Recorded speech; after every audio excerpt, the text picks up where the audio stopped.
El missatge de veu que ha enviat avui al Món a RAC1 Neus Bramona sobre aquest tema, la dona d'Oriol Junqueras, sobre el que va dir al Tribunal Suprem. Després de la última notícia en què explica que no podran sortir de la presó els presos polítics, només podem dir que ja no ens sorprèn res.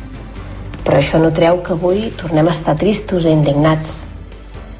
Com pot ser que la mateixa ONU fes una crida als governs d'arreu del món per tal de reduir la població de les presons davant dels efectes catastròfics que pot tenir el Covid-19?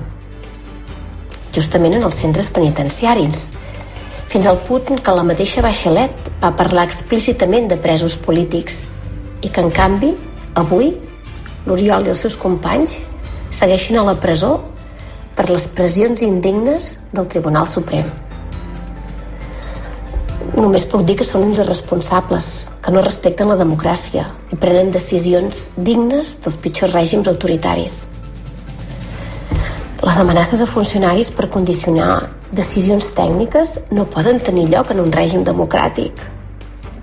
Estem tristos i enfadats, però evidentment no deixarem de lluitar i ho portarem a l'ONU i no pararem fins que aconseguim una amnistia, i una amnistia que acabi amb aquesta causa general contra tots els independentistes i finalment un referèndum que ens permeti a tots decidir el nostre futur polític amb llibertat.